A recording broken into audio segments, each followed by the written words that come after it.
And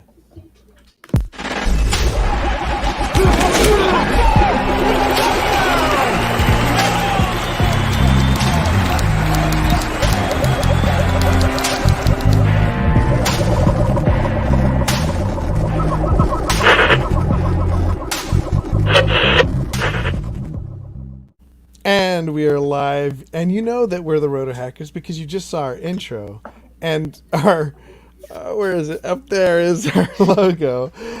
And so, for the uninitiated, if you're just tuning in, we are the Roto Hackers. We are your unauthorized something. Reporters of fantasy football news and information. You think after 4 years of doing this, he'd have And it down coming pat. up with it, I would not think that, actually. Well, hello. We already have somebody here. Hey, what's up, Nicole Sawyer, or Nicole. whoever you may be.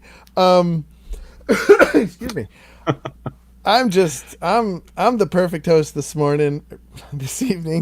Yeah. Wow. Mm-hmm. That's what kind of day it is. Guys, it's good to see you. It's been a little bit. And, oh, by the way, I am here. My name's Judah Buddha. I'm here with A.J. Herschel, the kid. And it's Jared. It could only be Jared. Oh, it goes way too high. It could only be Jared. All right, We're extending his then? We're extending his? That's what I always think whenever I sing that. What are you guys talking about today is what Sawyer says. I say we're probably going to be talking a little bit about Cam, and then we're going to hopefully fit in a little mock draft action. Nice. So I was going to say that we are on Facebook. I know you're not on Facebook, Caleb, and I got your invitation, and then I forgot about it, and then I couldn't find it again. So you're gonna have to send it to me again. Okay, well, you only get one chance. Anyway, so we actually have been on. I've had the page up for a while. I just never activated it, I realized, and so we were posting. This is actually streaming there now. And Nice. or it should be. Maybe it's not. I can't tell. Yeah, it is. So we also have some friends that have hooked up with us on there, and I think one of them, I'm trying to go through and find out. Somebody, who was it? Ben. Nice. Remember Ben? He revealed his real name, and what was it before? That's our man, It was Crypto EE. Crypto EE from last year. He wants to draft, and so I've got to send him. Nice. Let's see, a message. Hey, for a first time in a while, we got Luke Ojeda back in the chat today too. You know what, Luke? If you join the Facebook, we have Ben, we have Matt, John, James, we have Matthew, John, James. We need Luke, and we need Mark. Come on, get on. We're going biblical. I got a new fragrant. Oh, let's see if it's on the. No, it's not on the bottle. I don't think you can see it, but yeah, I got a new type of cologne the other day, and it's you can see the bottle. It's a super cool.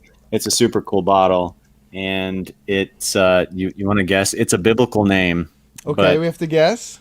But yeah, you get a guess. I don't know, it's too shiny. I can't read the words on it. There's no. That's just the name of the brand. The actual. Hold it up again. Let me see. Parfums de Marly. Huh. But that's not. But the name is not on there. I know what it is. The name of the fragrance. Oh, fire away. You know what it is? Yeah. Without looking it up, what is it? It's a biblical name. No, I don't. I didn't actually know, but the horses gave me a sense that it might be Melchizedek. I got nothing.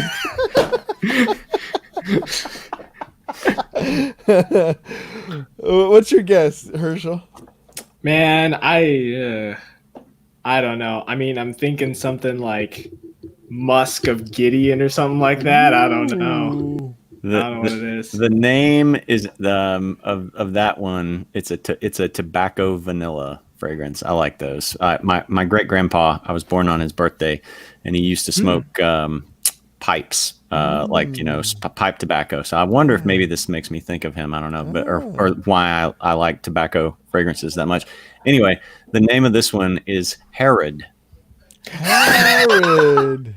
Wow. And I think they actually released it like kind of close to Christmas, so that's kind of a weird. But of course. but it's not named after the biblical Herod. Herod was like all their fragrances are named after like horses, and Herod was actually this famous thoroughbred racehorse in France in like the mid 1700s, and he was like one of the 3 stallions that I think like pretty much all modern thoroughbreds are descended from. Really? So there's your little history lesson for today. I wasn't going to bring that up, but when we got on biblical names, I'm like, oh, there's an opportunity. I'm just going to shoehorn this right in there.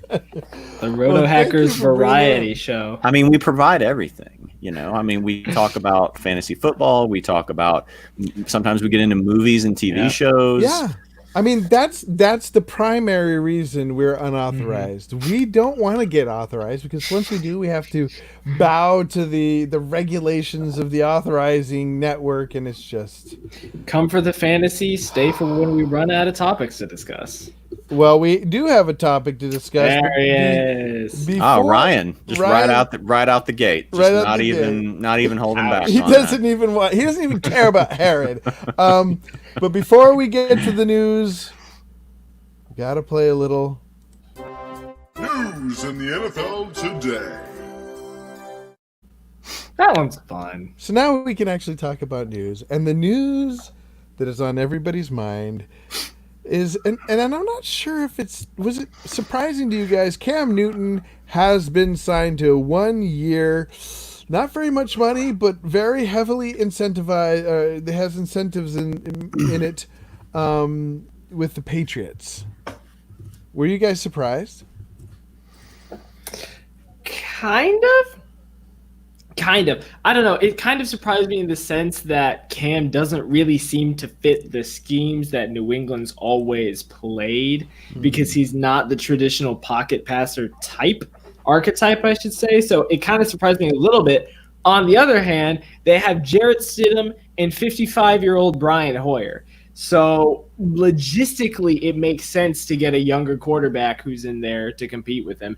But on the other hand, it's just like, the Patriots got him? Out of all the teams in the NFL, they have a need, but I'm just like, does he fit the system or not? This is why we were all talking about Dalton and if they would draft someone, because they fit the scheme that the Patriots have played. But Newton?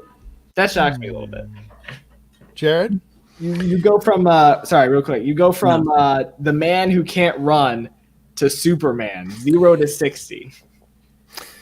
Yeah, I was kind of surprised by it. The fact that we're, now almost in July, and it just didn't look like there was going to be much of anything moving on the Cam front, and that he might have to wait and take a job if a starter went down or something like that. And like AJ said, yeah, it's completely polar opposite of kind of the Belichick model. I'm really curious to see it because I never really expected him to sign Cam, but there was all this talk of them maybe drafting Jordan Love. And I think if you go back to some of our old podcasts I talked about at the time, like I would be really interested to see that just because, that's a completely different sort of model than what Belichick has gone by his whole time as a head coach. And so I was really curious to see, could he adapt his style and his style of offense and all that to a player like Jordan Love. And, to a certain extent, Cam is, has some of those same traits. So, of course, we just don't know. We don't know how healthy he is, like how much he, his body can, really hold up to still doing some of those things. So,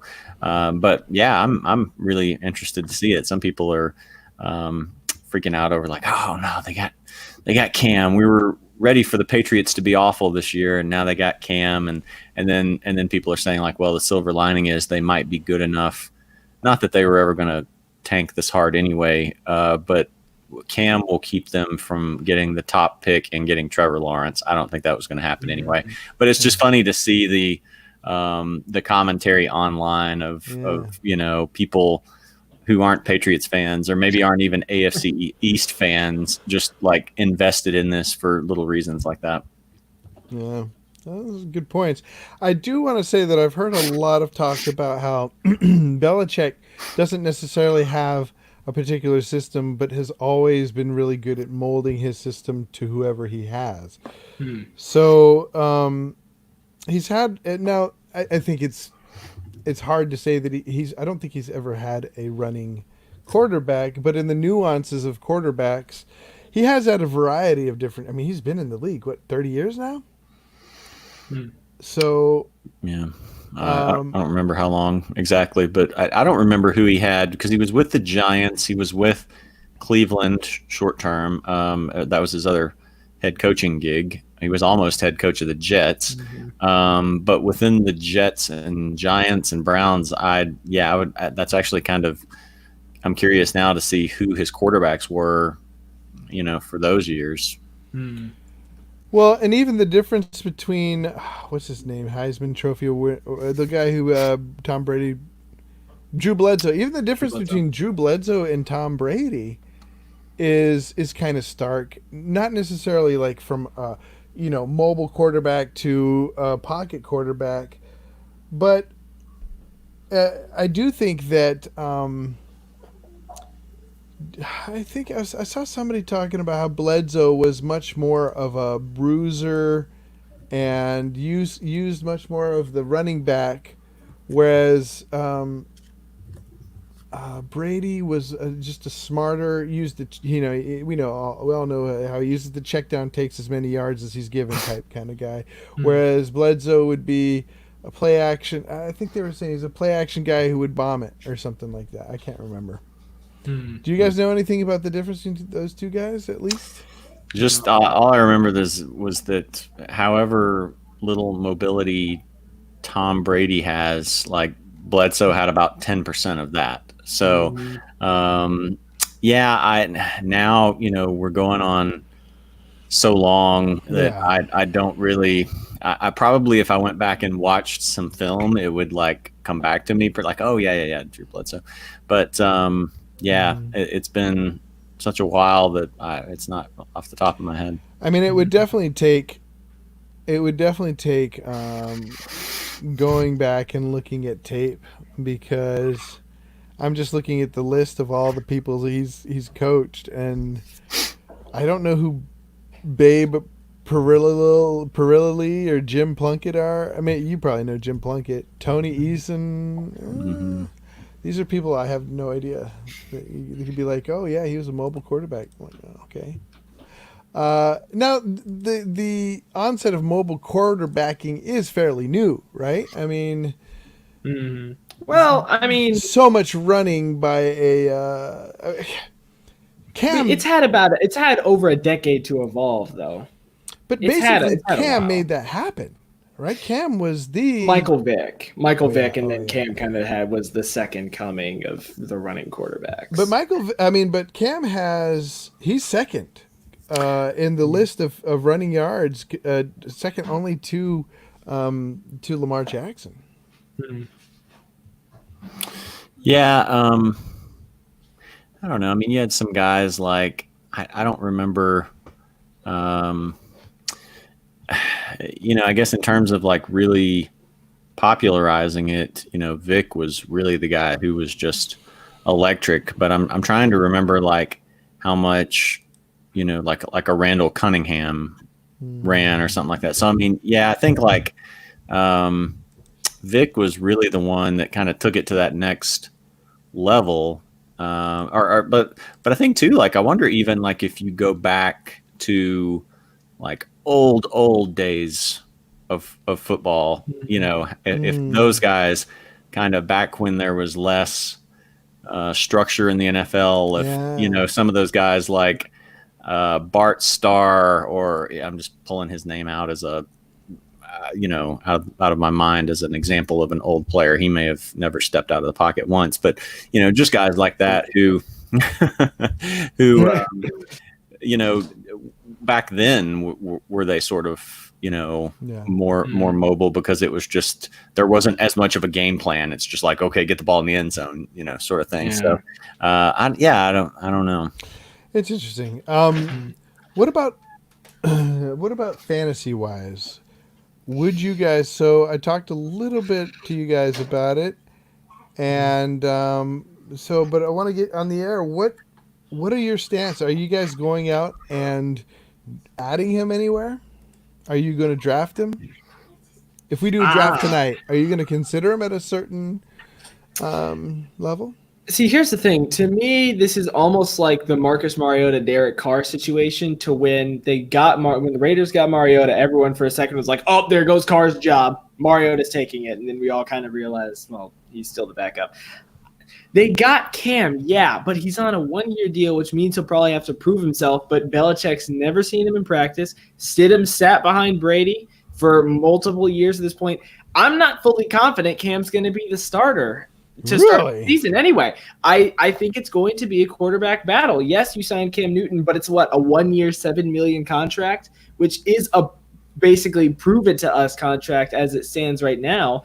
But I'm not 100% certain that Bill Belichick is going to start him day one. So, I mean, I might pick him up, but most of the time, round 15 is where I get my James White, my Marvin Jones Jr. So, I mean, at that point, I'd rather get a good handcuff or a rookie wide receiver 2 instead of a guy who I don't even know if he's going to start. I mean, it's still what's the date? It's like a June 30th. Yeah, June 30th right now. We're still 2-3 months out almost. I'm not fully confident he's starting, so I'm not picking him up yet. Interesting. I picked him up in like 2 leagues, like 2 kind of cheapo $20, $50 leagues. And I'm not sure if I'll keep him or maybe if I'll drop him and then get someone to burn their waiver priority, maybe picking him up or something. It's interesting because I've seen him the way one analyst described him, which I think is accurate, is that he's a high ceiling, no floor player. I mean, he might not even be on the roster. But, you think about it, you think about the kind of numbers that Brady put up last year in New England, not very good. And, you think about what Cam's going to have around him. Let's assume that, he's fully healthy and can run some. But, the problem is, like, New England doesn't have a particularly strong running game to balance him out.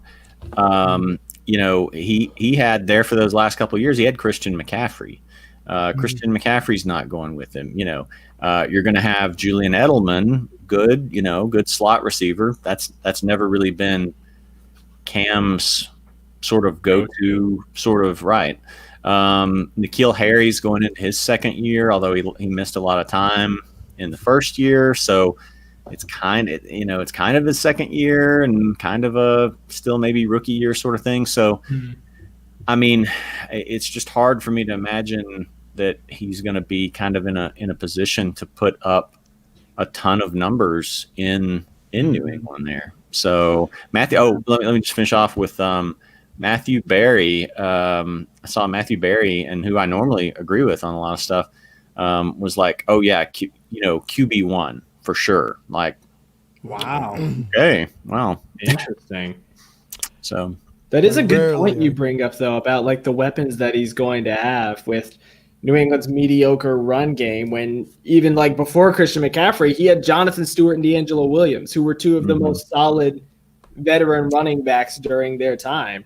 And then he always had the big one. And when they were good, they were good. And then you always had the solid number 1 in Kelvin Benjamin until, of course, he busted his leg out.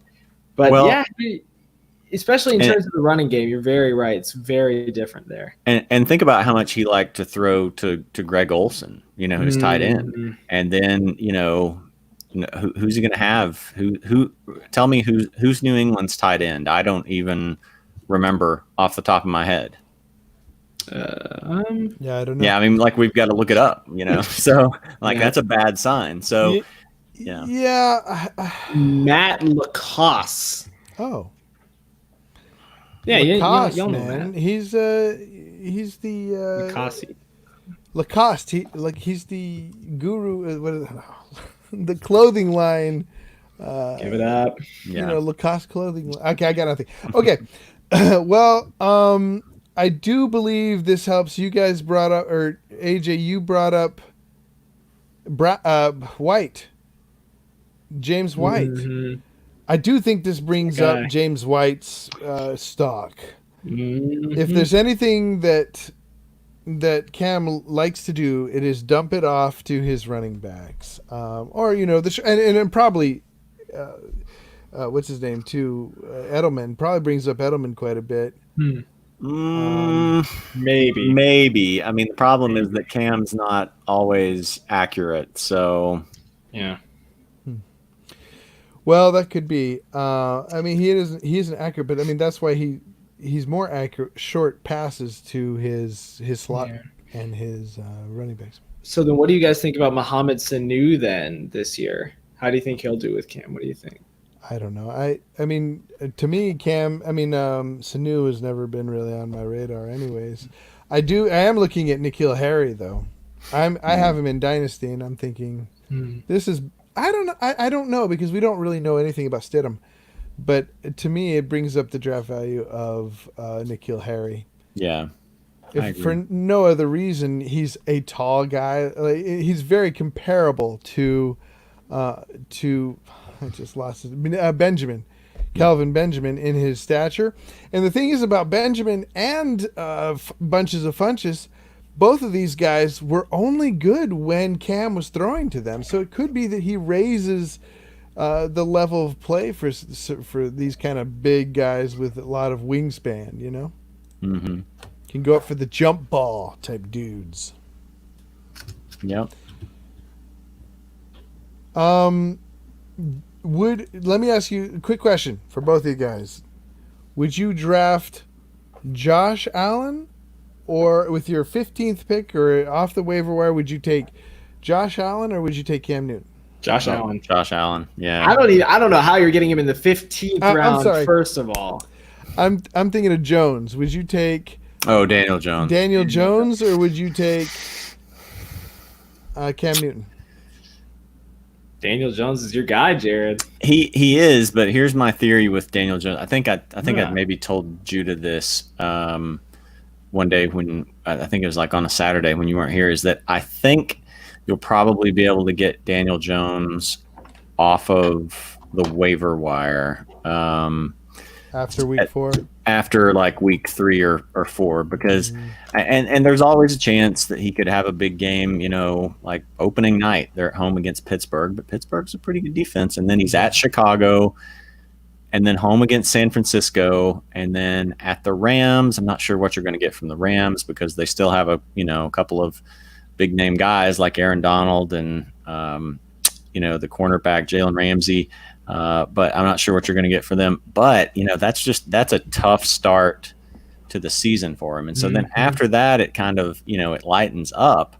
But I think maybe you're going to have a chance to get him off the waiver wire. I don't know. That's a tough one. I think you could possibly make an argument for picking up Cam, and let's see what New England's early schedule looks like. So they've got their early schedule is Miami, at Seattle, the Raiders, and then at Kansas City and Denver. So that's a pretty good schedule. That's a pretty good schedule. Really, you think? Yeah. Comparatively, I think. Now, I'll say this though: the Bears. I mean, I might get some pushback, but the Bears don't have a good defense this year. They lost some really important pieces to their defense. Who? They're on their defensive line. They also lost on their one of their corners. Who was it? We kept what's it called Ha Clinton Dix. Yeah, they lost. Yeah, but we replaced him with Artie Burns, and that's safety. Yeah, rookie. Nice. Artie Burns is not a rookie. Oh, I don't know who he is. But I mean, I've been looking at defenses, and the Bears do not fall within like the top 10 in anybody's rankings. Sorry. They do not. I don't know. I mean, Really? unless they've changed them, I thought they were going around top 10 or so. Let me double check, but especially in fantasy drafts, they're sitting at like 5th best right now.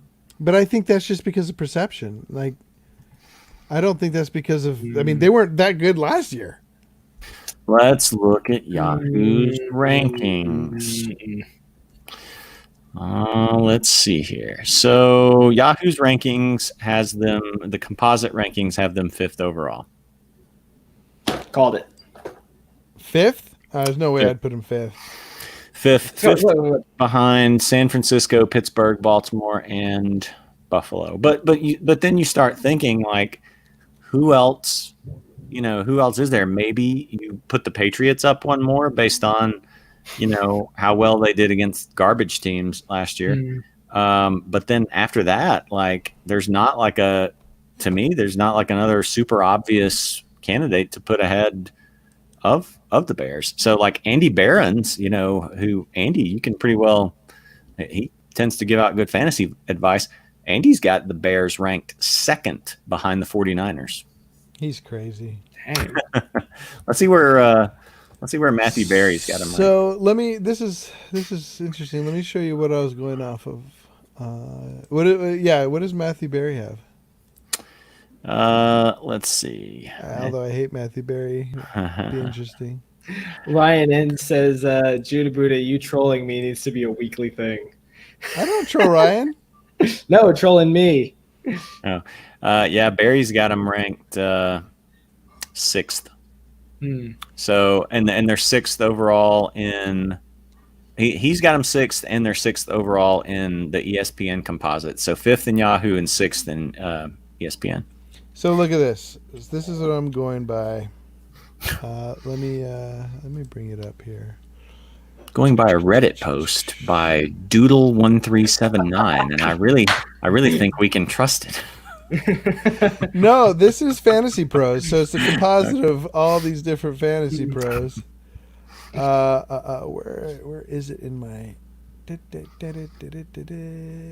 I guess. Oh, is this? I'm gonna look up Jake Seeley's while we're at it. Jake Shealy. Oh yeah, okay. Actually, this is ESPN. I can't tell. If you don't know, I don't. I thought it was Fantasy Pros, but it has like a weird E. All right, so this is how. So we'll see what it says at the top here. This is Mike Clay. Oh, who's Mike Clay? I thought it was. I've seen that name, but I don't remember where he's. Yeah, I can't remember. But so he went through and he did projections and grades for each team, and I thought it was Fantasy Pros. So that brings it down a little bit. But he was talking about how on their defense, this is where I was there. What's their off RK? What? The OVR RK. What is that? Overall rank? Overall. Oh yeah. Well, yeah, So because that's 27th overall rank. Because he expects our offense to be, what is that, 31st? Yeah. And he has really low grades for their safety and cornerback. Mediocre. No. Mediocre for safety and cornerback. Great for our edge rushers and linebackers. Or good for our linebackers.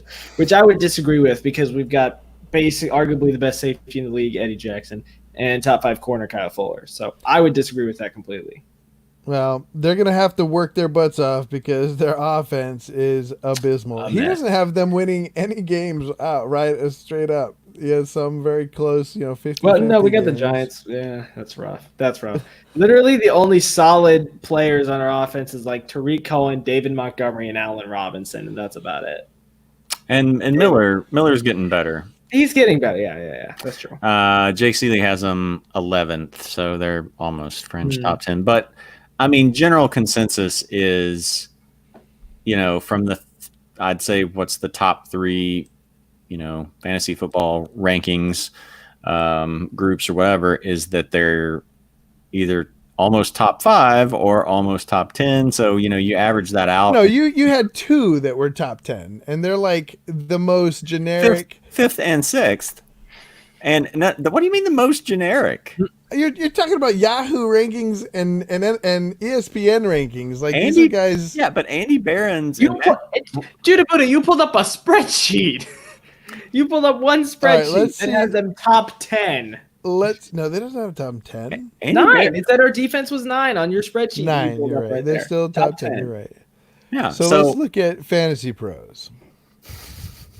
She was going to Fantasy try to find the Pros. one that's got them like 13 Right. and be like, okay, No. Steve. I'm just looking at the Exactly. aggregation expert rankings here. I'm looking it up too. 6. Alright. It's the same as the one Jared pulled up, but New England is above us.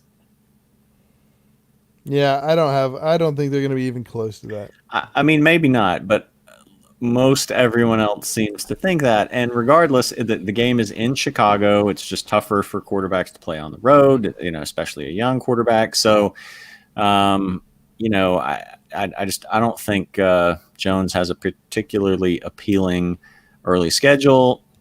Cam, if he does end up starting for the Patriots, does to me. I mean, comparatively speaking, I've seen a lot worse early schedules. So I might almost be more inclined if to kind of roll the dice on Cam and see what happens with Jones. Yeah, I don't disagree. Ryan N says he feels like Belichick's going to hate Cam when he sees what he's like. Could be. I can just see like the first time that Cam sails a ball 10 yards over a receiver who's 12 yards downfield. I can just see Belichick being like, yeah, okay, I'm done with this. So. Let's see. How do I get rid of this? Okay. What was I going to say? Oh, we've got a new viewer, Bandit X 91. What up, Felchers? Is Felcher a bad word? What does that mean? And he says, Lions are winning the chip. I'm afraid not. I've seen a lot of, I've been going through projections. That's why I was going through that, guys. And a lot of, go ahead. Yeah, no, Felchers isn't good. Oh. Okay. Edit! Edit that out, Jamie. All right, so, but I've noticed a lot of people with some good arguments talking about how the Lions are destined to have a terrible season. Some good analysis about how Stafford last year was more when he was doing well was more of an outlier than anything else. If you look at all his other years of production, last year was kind of crazy, and he didn't end the year healthy. So I don't know. I'm a little worried about. See, Stafford's always kind of been the guy who's been like, "Hey, I'm a really solid quarterback, and that's about it." He's good, not great. He's like better than Joe Flacco in my opinion, and better than Andy Dalton because he's got a better arm with about similar accuracy. But he's never been able to carry his team. Granted, the Lions have never really put great people around him. Like the best person he's ever had might have been Brandon Pettigrew. And like this might be the best Lions year they could have because they've got Galladay coming back, you've got Jones coming back, you've got DeAndre Swift that you just drafted. Your defense theoretically should be getting better, but you're playing in a division where you have to play the Bears twice, the Vikings twice, and the Packers twice, and that's already 6 really hard games. Not to mention they start in Foxborough. They've got to play the Bills too. Their schedule is so many bad matchups. And their defense is nothing. I mean, it's worse than last year. Which is weird. Matt Patricia's supposed to be the defensive guy, and the offense is the thing that's good. Wait, did you say the Lions start in Foxborough? I think they start in Foxborough this year, yeah? No, that's preseason. Sorry, they start in Chicago. My bad. Oh, okay. Or sorry, at Chicago. Well, that's not even a top 10 defense. So So all that to say, their schedule isn't great. They could be a team that put up a lot of points on bad teams, do really well for fantasy, and just taper out by the end of the year. It's going to be rough going for them. Yeah, I I think I'm getting a little worried about Galladay because I have a lot of Galladay. Actually, a couple leagues. That was fast. I traded him for Kittle, so I don't. I I take thought that. it was a pretty good deal. I went based off of, but I also traded Michael Thomas for Kittle, which is probably not as good a deal. Why would you do that? No. Why would you do that though? You can Just like, because the Remember, replacement. Jared, he suffers from tinkering. No, He's been diagnosed. We all know it's a problem. No. This is the reason is because the replacement value of wide receiver is just the value is so much lower than the difference between Kittle and the next guy down. I mean, unless you're, let's say the next tier down. Yeah, I'm not. Well, I get what you're saying, but like, I just feel like I mean, Michael Thomas is going well, and he's going around like fifth, sixth, seventh, sometimes fourth.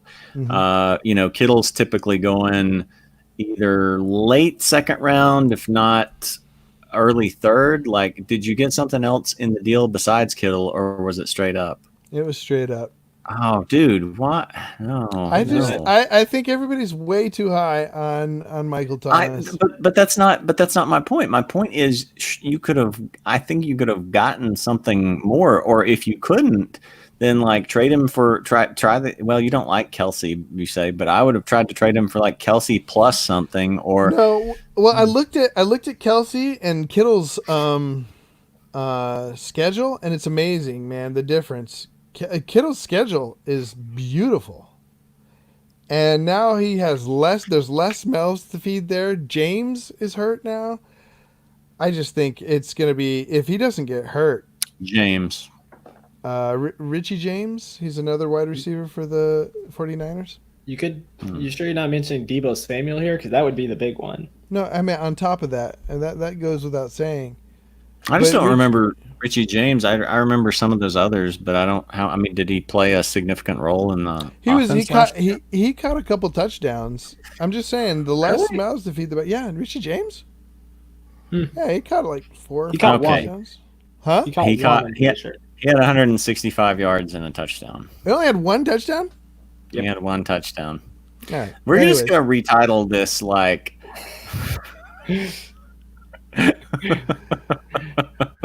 I remember getting more touchdowns. I don't even know. That's like I'm having so much fun. I'm having just so much fun with like Judah, like fact checking Judah here. This is why I show up. Unauthorized reporters of news and misinformation. This is why we're unauthorized. Like they're ready to authorize me and AJ, but they're like, no, as long as you guys are still incorporating Judah's facts, we're not going to authorize you. Look, I think we play it off like it's this cool thing. It's not. We just can't get certified. I'm telling you right now, Kittle is, if he doesn't get hurt, is going to be a monster this year. Oh yeah, and I just wanted him on my teams. A lot of these teams, I already have Lamar Jackson, and just the idea of pairing Kittle with Lamar Jackson to me was beautiful. I feel like I could get wide receivers are a dime a dozen. To an extent, like 10-point wide receivers are a dime a dozen. Can't guard Mike is not. I think he's going to be a devastating, his regression from last year is going to be tough for a lot of people. I am afraid of some regression from Michael Thomas because his target share was insane. It was insane. And so like adding Emmanuel Sanders, a healthy Alvin Kamara, a rookie tight end coming on, Jared Cook in the second year in the system. Their defense beefing up. I just feel like they're going to be a slower pace team.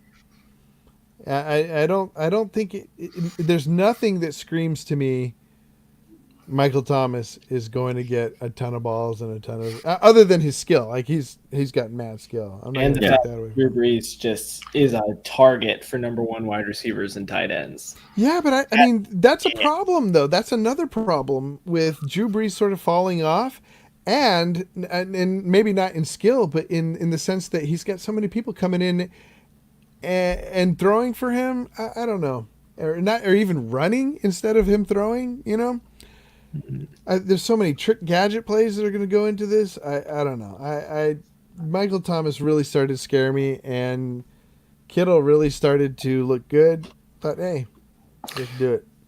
Yeah, I don't know. I think I just wonder like what. See, you could have taken another running back if you were going to do that. Like you could have taken a running back at that spot where you got Thomas, and then gotten Kittle later. I mean, just seems like the value. I don't know. I just feel like you could have probably gotten more. Did you just offer it straight up, or did you try to get anybody else? No, I just offered it straight up. Are you like? Did you go to like the Bill O'Brien? Oh, okay, of okay. trading here. That's low. That is low. School of Trade. I don't have anything on my wall back here. I'm gonna make a certificate and just smack that up here. No. Make it and mail it to Judah so that he can put it up on his wall. Back behind there. That's what I want to see in place of that Star Wars in the background is graduate of the Bill O'Brien School of Trades. Will do. All right, well, we got some comments. It's titillating conversation, but Thomas H. back in the comment section. Bears have. He's the only person besides you who trolls me more. And he's a Falcons fan. He's not even a Packers. Gave up a draft pick and committed $20 plus million for Nick Foles. Pats gave up nothing for Cam. This is a good point. This is a really good point. He says he loves the Cam sign. Oh, he said, do it. He says he loves the Cam signing, no risk, potentially huge. I mean, I think it's a classic Belichick move, all the upside, none of the downside. Mm-hmm. And then I do like Ryan N's point here. This is why the Bears wouldn't have gotten him. Why? Well, because right here you see Ryan N saying when Bill sees Bill's not going to like him when he sees who Cam is as a person. Huge ego, very self-absorbed and attention-seeking. I disagree. Dramatic, absolutely. He has become more of a team player as he's aged. He's gotten better. But I have somebody who's followed Cam. I used to be a hater of Cam, and then I started paying attention more to his, just like a lot of the off the field stuff, looking at videos, watching behind the scenes stuff. And the guy is a good leader.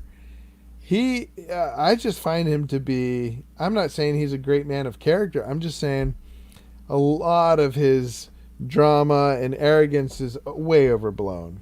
It was kind of like his first few his rookie season and the 2 years after that with the whole Superman stick and everything, and that's when everyone kind of rode high on that.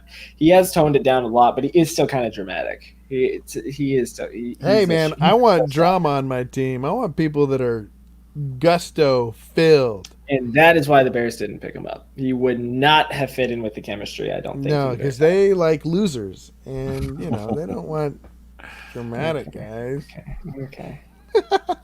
Maybe Cam will benefit with the Patriots from the fact that they experienced like a week of Antonio Brown last year. So, like maybe that's the new bar. And so Cam's going to come in like way, way underneath that. So do we think that anybody's going to, speaking of AB. Antonio Brown, AB, do we think he's going to get picked up? I don't. No, there's talk about maybe the Ravens because Hollywood is his cousin and he's been working out some with him. But, he's somehow like dropped off the radar for a while. Either that or like all the craziness of 2020 finally like started to overshadow him. But I don't think he's been in any trouble in a while. But like if he comes back, I got to think he's going to miss like half the season for,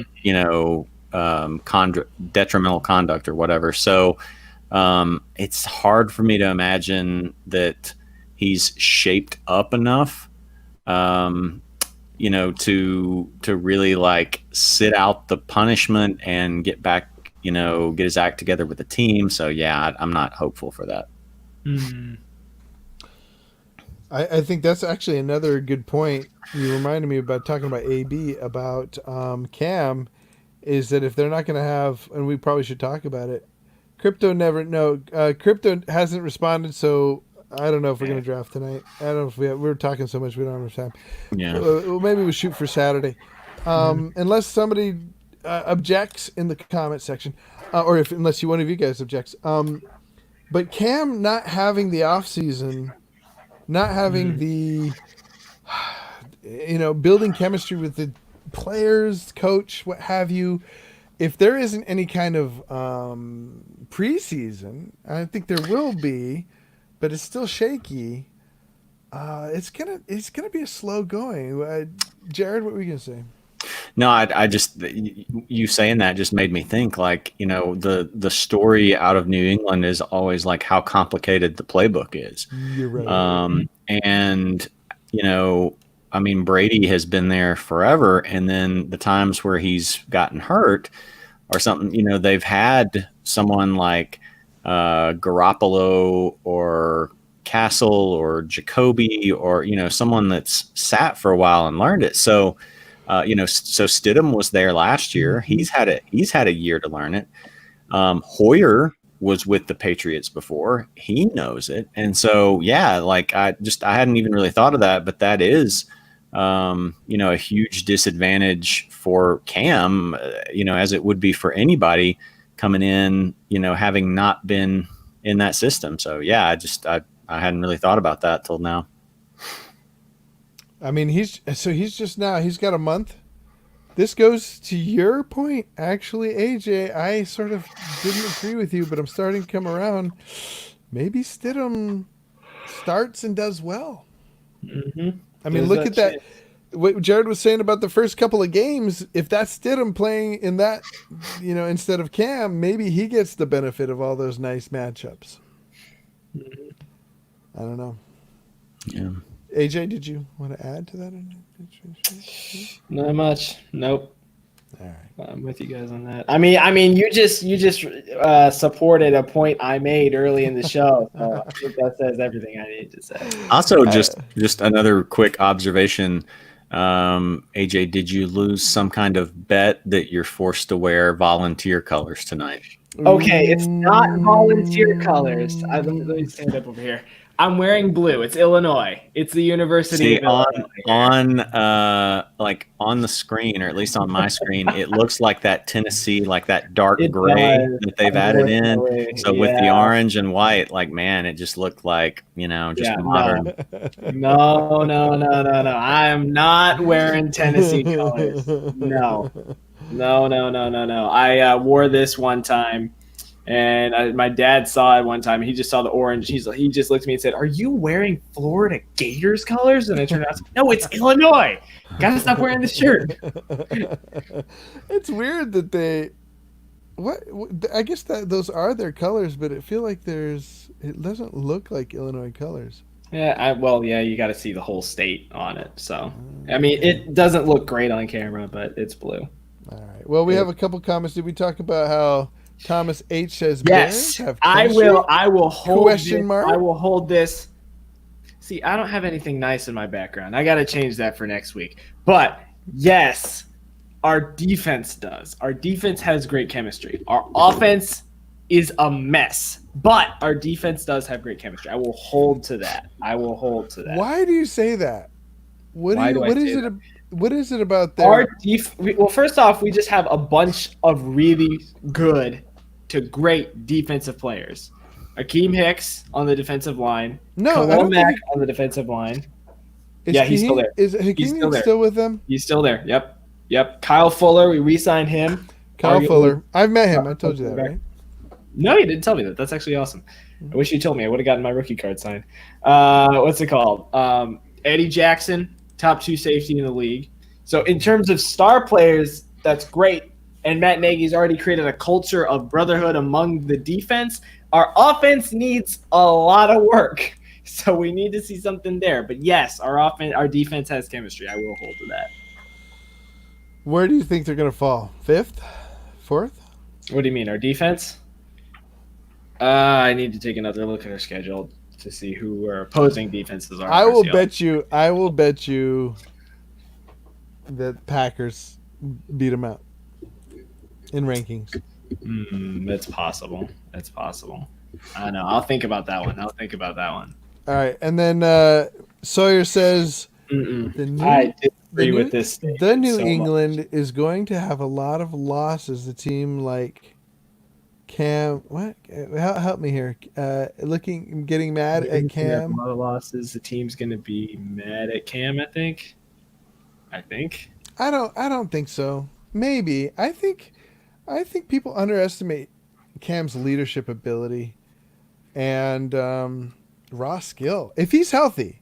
Now, I don't know for sure. I don't think anybody really knows. I don't think Cam knows because he's still going through rehab. I'm sure he's probably just running and stuff, but put him on the full weight of the strenuous practice. We'll see. See, I completely disagree with the statement because as we've seen before, New England can whip up on bad offenses. Belichick's a defensive guy, so maybe this is the year their defense actually carries them to a lot of wins if their offense doesn't win. They don't have the easiest schedule in the world, but they still got to play the Jets twice. They still got to play the Dolphins twice. They get the Raiders early in the year, and yes, they do have tough. They got the 49ers this year. They've got the Seahawks this year. They've got the Chiefs this year. So they do have some really hard matchups. But I think that if it's going to come close, we can't forget that Belichick has one of the best defensive minds in football. And so I don't think a lot of losses New England's going to be super mad because New England's defense can be great. What if Jarrett Stidham just turned into the next Tom Brady? Like, I mean, awesome. he was what, third or fourth round maybe? Brady was a sixth round pick. You know, what if just Stidham just immediately stepped in and was Tom Brady 2.0? That would kind of be funny. Even though I hate the Patriots, that would kind of be funny, you know? Yeah. That would. I mean, and the more I think about it, AJ, gotta say, it could happen. Stidham could just take the job over. The truth is, in the history of football, more than not, from what I can think of, more than not, older guys don't win the battles. It's the younger guy that comes out and, I mean, it's football. It's strenuous on your body. I can't say for sure, but it does. The more I think about it, the more I think. It's a weird dynamic in the NFL recently, especially if you're talking about old guys versus young guys, because the NFL's got a bunch of older guys. You still got Drew Brees, you still got Phillip Rivers, you still got Tom Brady. I mean, Manning left a couple of years ago, but still he played till he was like 57 or however old he was. And then a lot of the guys getting replaced are these just went over like the quarterback hill on the wrong side of 30 at this point. The Daltons, the Cams of the world at this point being replaced by younger quarterbacks at this point. It's a weird dynamic where if you're really good, you can basically play for as long as you want. But if you're mediocre, you could be shipped to the next team who knows when. Yeah, you make a good point. Like, this is really, and I'm sure we've had times like this before, but I can't remember another time where we had this sort of, at least small collection of former top draft pick quarterbacks all getting like shown the door at roughly the same time, where, you had Jameis Winston and Marcus Mariota, who went 1-2 in the draft. Their teams just let them walk, and Mariota, obviously is a more obvious case for it. Jameis has shown a little bit more. It's just the turnovers that kill him, but they weren't willing to, Tampa Bay concluded like, oh yeah, we can't fix that, so we're gonna let you walk. And then, probably next year it's going to be Mitch Trubisky, who was number 2 overall. So, and it does seem like, and I could be, wrong about this, or we could have had, some other times where this all kind of, hit right around the same time. But it seems like teams are now more willing to move on from someone who might be like, okay, we can trot you out there and win some games. You're going to score some points, but that's not good enough. We're ready to move on from that. So I wonder if that is sort of a shift, in the NFL of them, kind of just aiming higher or realizing, but I also wonder too, if part of the dynamic is just of the position sort of changing too, and them starting to see the Mahomes, these like electric, young quarterbacks, and thinking like, oh, every college class that comes out, more athletes will be, or more quarterbacks will be the type of athletes who have grown up in that type of system, and that type of thing where they, tried to get, a great athlete at quarterback, not just a great passer. And so our chances going to be better. So I'm curious to see if this starts to be sort of, more of the norm of just, if a guy's just not really knocking it out of the park, just being like, we're going to move on from you, instead of being like a Ravens with Joe Flacco, which granted the guy had just won a Super Bowl. So the PR would have been a nightmare if they hadn't re-signed him, but that was one of the worst possible, deals, was re-upping him, knowing that like, this is almost certainly never going to repeat again. Yep.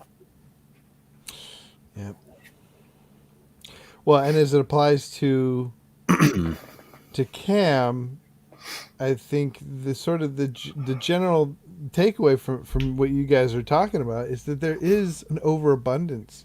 There is no dearth of good, we'll say like just above mediocre quarterbacks, and unless he is, of course, I do go back to this. There is a statistic. Anytime in the years that Cam actually, when he was healthy and played all 17 games, that'd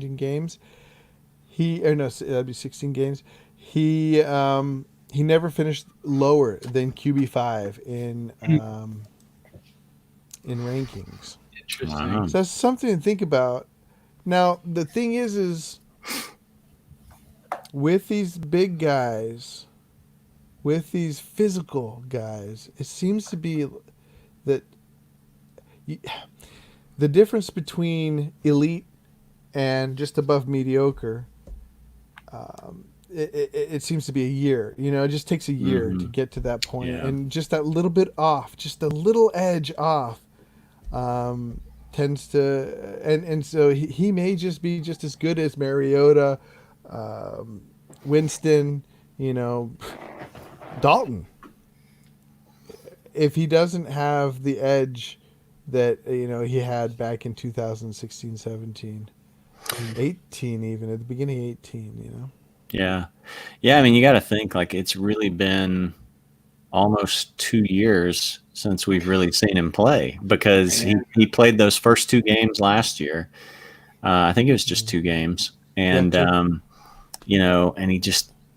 he looked so bad. I remember that Tampa game, because the game 2 was Panthers versus Tampa. It was a night game, and he just looked so bad. So it's been 2 years really since we've seen him play well. And I think, didn't he get hurt towards the end of that season too, or something? The 2017 or 2018? 2018, yeah. He was hurt at the end of 2018. Remember? Yeah. I was worried about. I had McCaffrey. I was like worried about him, but McCaffrey ended up doing well. He sat out. Yeah, I guess he sat out games. the last couple, because he did miss 2. Or let's see if he might have come back for those. No, I don't think he ever came back. No, he didn't. So yeah, so he was out after that. So it's been a while since we saw him, healthy and playing well. So, and that's what I said. Like, I don't even think he knows, because he hasn't been tested. So he may be able to do it, but the more we talk about it, the more I'm like, he may just be washed. It's a lot of stuff to overcome. It's a lot of stuff to overcome. The injuries, going to a new team and trying to learn a new system on short notice. Not the best weapons. There's a lot of stuff to overcome there. Question: how long do you guys think? Let me go to you at first, AJ. How long do you think it'll take? If he is washed up, how much of it will Belichick tolerate? Not much. I think a couple weeks if he does. Like, if we're talking washed up, like he's not playing well, I feel like he's just a backup at that point. You got him on a 1-year contract. It's fine. No harm, no foul.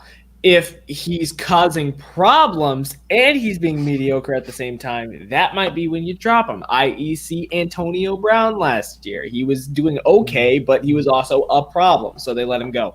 So I think it's going to be one of those two. If he does mediocre but keeps his mouth shut about it or takes ownership for it, he'll be behind Jarrett Stidham, I think. If he does well and beats out Jarrett Stidham, good for him. If he's mediocre and a problem, that's when they release him. That's what I think. Jared, what do you think? Yeah, I mean, if he's completely washed up, then I don't think he ever starts a regular season game for him. You don't even think they let him just kind of like see what he's got? I think Belichick will be able to figure that out in preseason. I think he would figure it out in preseason. So yeah, I think that's something.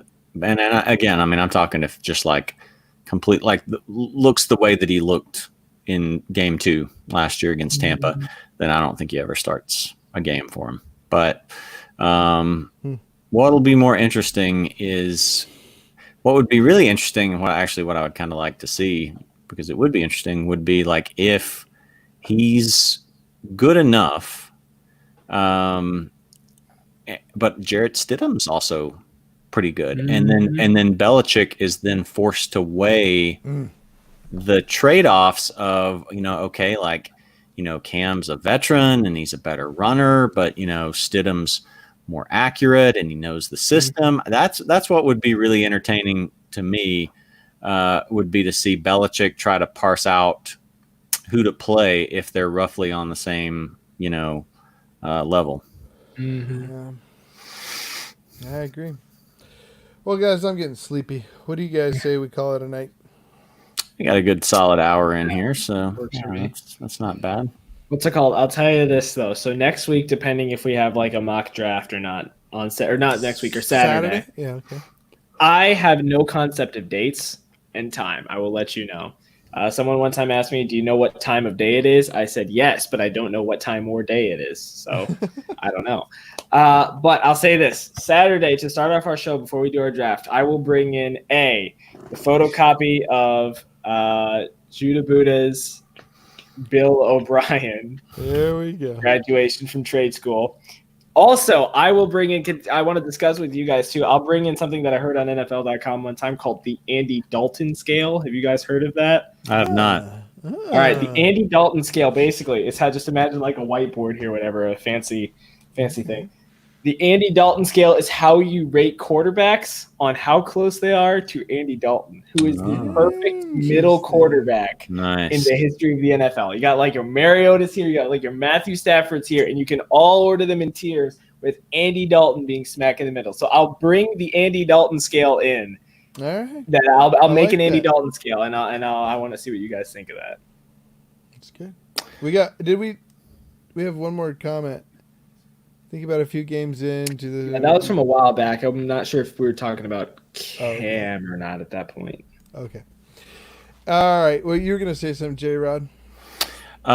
This was just a little footnote that I'll just throw in here, or not. Well, it's not even a footnote. It's completely unrelated, but it was another piece of news that I was going to mention. But I saw an article from one of the Colts beat writers today, basically talking about how the Colts really truly have no idea how they're going to split up the touches between Marlon Mack, Jonathan Taylor, and Naheem Hines.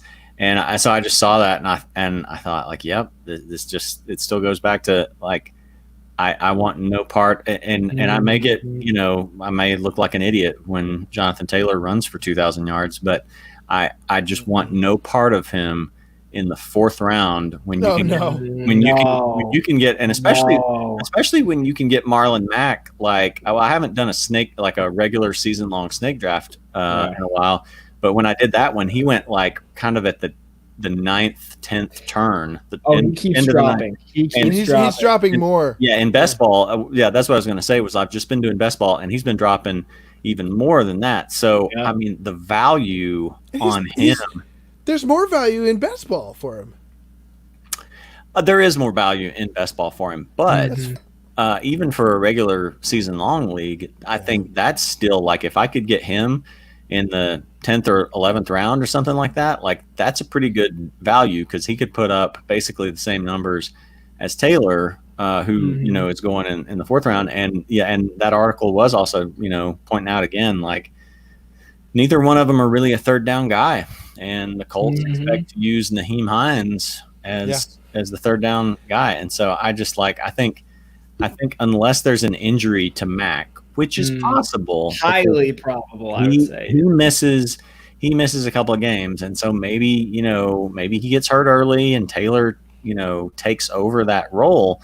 But I think you're really gambling taking Jonathan Taylor in the 4th round. Oh my gosh, when you can get Nyheim Hines for free, like off the waiver wire.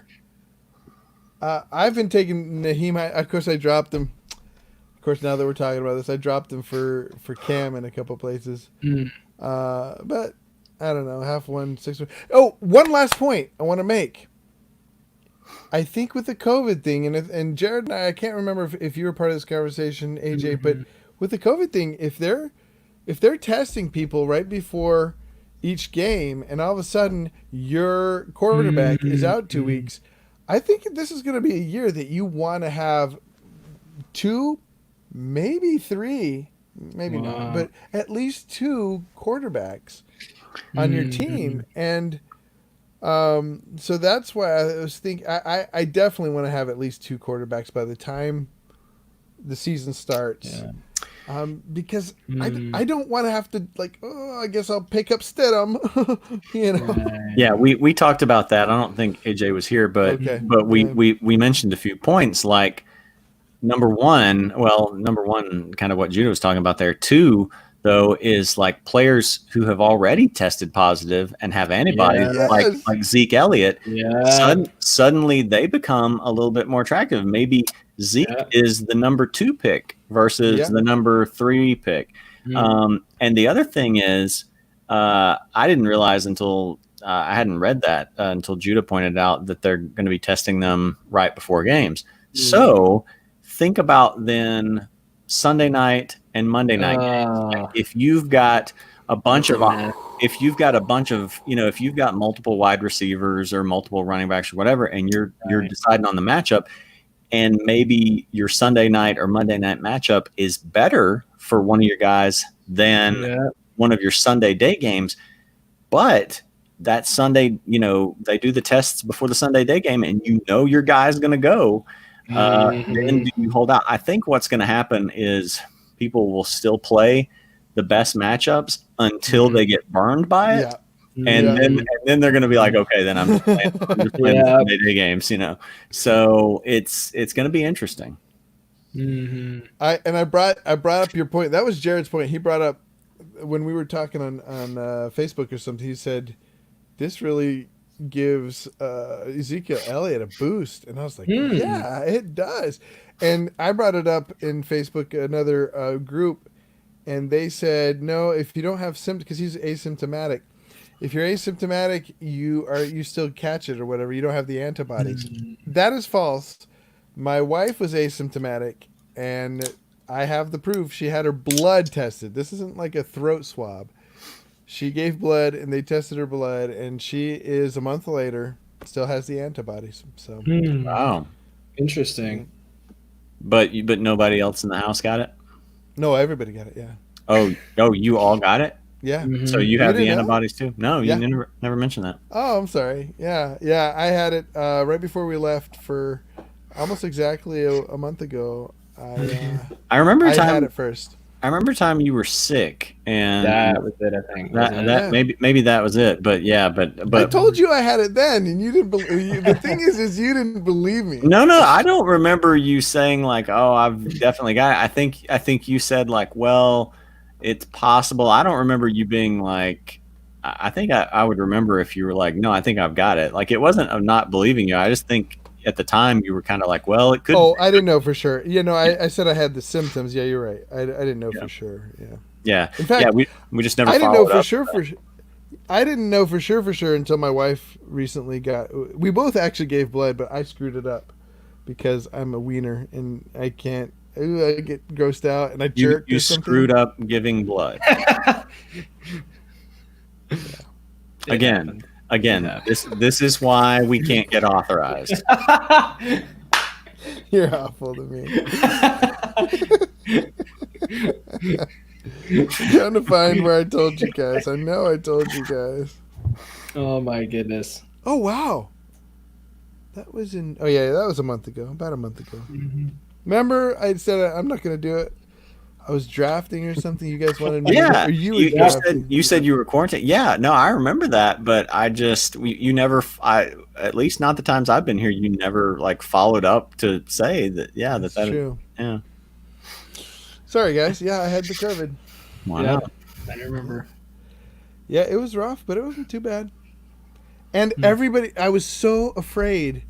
It's so funny. I should listen to my wife more. I was so afraid of giving. I was quarantining myself from the whole family. I was in the guest room. I didn't come. If I came out, I had a mask. I barely breathed. I'd creep around.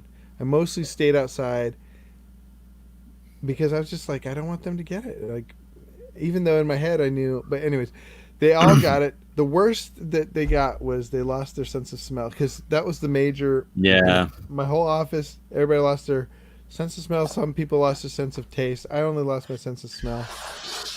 But that's what happened to my kids and my wife. They just lost their sense of smell. I was like, what? Really? I mean, it's good. But Yeah. I mean your kids are young and you and your wife are not that old, so yeah. And everybody who got it in our office, and about 20 of us got it, there was only one lady that was really affected by it, one female, of the female gender. That's interesting because normally it's men that it affects more. Like That's what I'm saying. Yeah. yeah. There was only one woman that she was out for a week. She didn't even get really a fever. Did you see where we're off topic now? I don't know if we want to have the rest of this discussion online, but this was college stuff. But did you see where Mr. B and Adam Brumbaugh had it? Yeah, Adam was and his wife. Mr. Adam B's was. wife. Oh, I didn't know her about her, but yeah, Adam was in the ICU. So yeah, that's crazy. It's rough, but he's fine. I mean, fine now, but I mean, he was in the ICU, so So yeah. It was rough. It was rough for him, for his touch and go. I'm not sure what it means when people go in the ICU, though. I mean, intensive care. But what does it take? Like, you can't breathe? Like, he was talking while he was like, they're putting me in the ICU. I think it's not the best. No, I'm not saying it's the best. It's not like a reward for being a good patient. No, you're right. But I don't think people have to worry like, I'm going to the ICU, I'm going to die. I mean, he went to the ICU and he came through it fine. So I think what people forget is the ICU is not there. Like, sometimes I get the feeling people are like, he's in the ICU, let's goodbye. The ICU is there because they got better stuff to help you with, Well, the ICU is there because your case has progressed to a more serious point, too. So that's true. Yeah, I have type O blood, and so type O blood is supposed to be like a little bit better against it. Like yeah, that's what my wife has. You're not like Wolverine. You don't just like you get it and you just like your healing factor immediately destroys it. But so it's probably almost insignificant. But there's like just I don't think so. a little thing in the back of my mind where I'm like type O blood. Oh Right. I'm Wolverine against COVID-19. But it's like a small sort of statistical boost to. Yeah. I think it both increases or decreases the odds that you actually get it, and then also like decreases like your symptoms if you do get it. So that's kind of weird. And what was And interesting you're under was, 55 too. yeah, barely. It's bodily. I am, like not mentally, but Intellectually, you're way over. yes, right. I'm like a vampire that's just lived for centuries, has all the wisdom, It's kind of but when all that first started happening and like we saw like the variation of stuff, that was one of the first things I looked up is like there's got to be some factor of like, is it blood type that does better against it? And so like at the time I found this like little bitty like teeny research study that had been done, like it wasn't getting published anywhere on any of the mainstream media outlets or anything like that, because it had just been done in China and it was kind of like anecdotal, but it did say at the time like it looks like typo blood fares a little bit better against it. And this was again like back in like mid-March or something like that. And then so I was like proud of myself for thinking to like look that up, and then it turned out to be right because I have typo blood. So anyway. Nice. I actually don't know what my type is.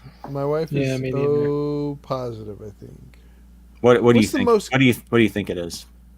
What's the most common? O. I'm probably like O negative. Okay, so you're not that then. What do you mean? What are the different is O A B? O, A, B, or AB, I think, but you can also be positive or negative. And well, my sister is like AU or something. It's like the rarest. That's not a thing. No. I'm telling you, she's probably AB negative. I think AB negative is the rarest blood type, because there's a blood type that's so like O is the most common, and it's like 50% or more, I think, and it's the universal donor, and then AB is the universal universal receiver, but it's a small, like it's like 2%, less than 2%. I don't know, remember what it is. It's like something crazy low of people that actually have AB. She's AB negative. I 1%. think it's I just looked it up. That's 1%, I think, of the population. Yeah, granted in Australia, but it's still 1%. Yeah, I think it's pretty much the same everywhere. But there is no AU for the record. There is no AU. I looked up is AU a blood type, and right as I typed in B, all the search results disappeared. No, you don't understand. AU is a type of coin, silver coin. That's what I mix it up. That's how you kill vampires. Silver. Stop. You guys wouldn't understand. Stop. See, he doesn't even know wooden stakes kill vampires. He's talking about coins over here. Silver kills vampires. The Wolverine, it kills werewolves. I can't remember. There's Max Landis. Do you know who Max Landis is? Yeah, writer, WWE writer and movie writer. Yeah, he wrote Chronicle. Did you ever see the movie Chronicle? It was like a little like super, like a kind of like a almost like not indie really, but just sort of a low budget superhero movie. That's actually pretty good. Anyway, his dad's a famous director. Max, he kind of got Me Too'd, and so he hasn't really been on the internet for a while, but his best stuff was some of the like little short films he would do on the internet. And he did one about the death and return of Superman. I remember. Anyway, towards the end of that, and it had Ron Howard in it, and all these different people that he knew, but in that he was talking about like a story that I think he said his dad told him or something like that, where it was his dad asked him like, how do you kill a vampire, and he was like, stake through the heart, silver, maybe like lots of garlic or whatever, and his dad's like, no, you kill a vampire any bleeping way you want because vampires aren't real. And so the point was, like, if it's your world, you can just make up, whatever the rules are that vampires have to, live or die by. So anyway, that just made me think of that. Yes, I was talking about werewolves. Sorry, guys.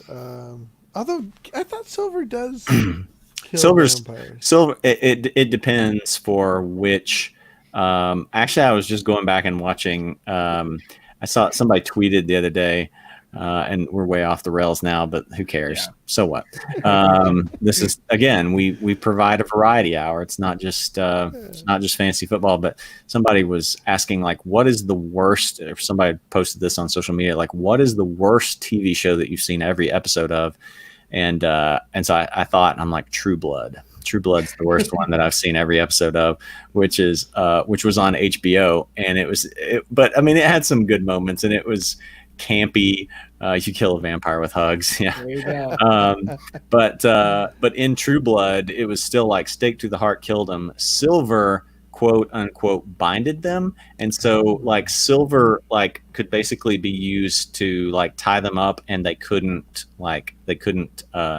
get free. And so like the Silver rules vary like from like vampire IP to vampire IP, from like True Blood to Buffy to Blade to what was the Underworld, Vampire Diaries, or Twilight. I mean, it's all, we're kind of like on a little weird tangent.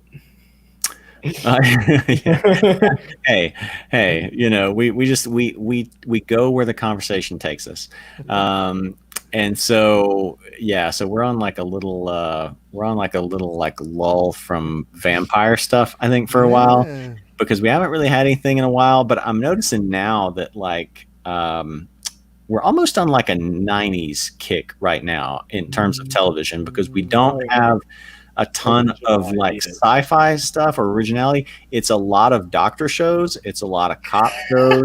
It's some fireman shows. And it just goes back to like the 90s, where it was like ER and NYPD Blue and all these different ones. And so I'm ready for this to just be over, because I want to get back to like the next cycle of like sci-fi shows like Lost and stuff like that. No, we got to go through the pirate phase first. Then we get to the sci-fi. No. Did we have a pirate phase of TV shows? TV shows? Talking about TV shows? TV. Yeah, no. The closest thing we ever got was Gilligan's Island in terms of pirate shows.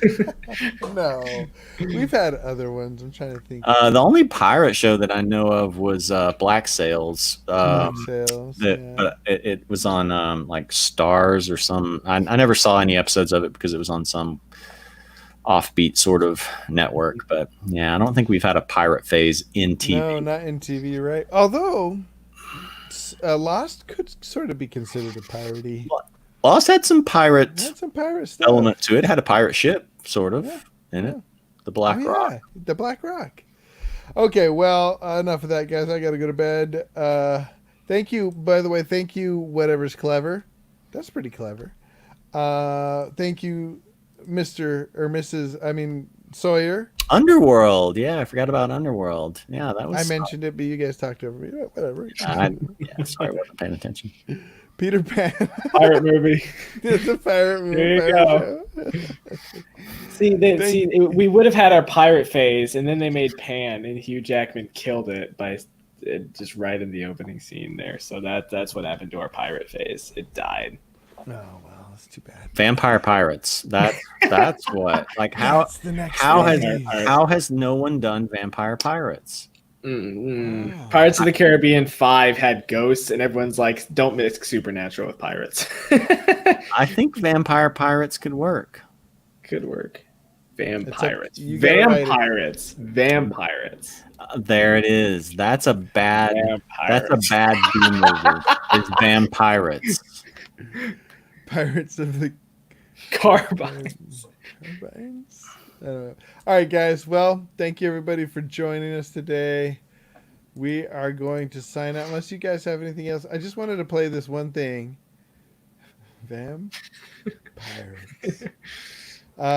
This is to get us ready for Saturday, okay? Okay. And then we got to plug It's it in. draft time. It's draft time. Perfect. That's my little stinger. That's saxophone. That was Oh, Kenny that's so G. good. Kenny G for Kenny Galladay. See, whatever's clever's got it. Vampires only set sail at night. See, he gets it. He gets it. He's on board with us here. Jared, get writing, man. We need to make this happen. All right, guys. Well, have a good night. And to everybody who showed up and partook in our pirate and COVID and Somewhat fantasy football, Cam Newton. well, some Ken Newton talk. We appreciate it. And we'll see you again on Saturday. You guys be here Saturday?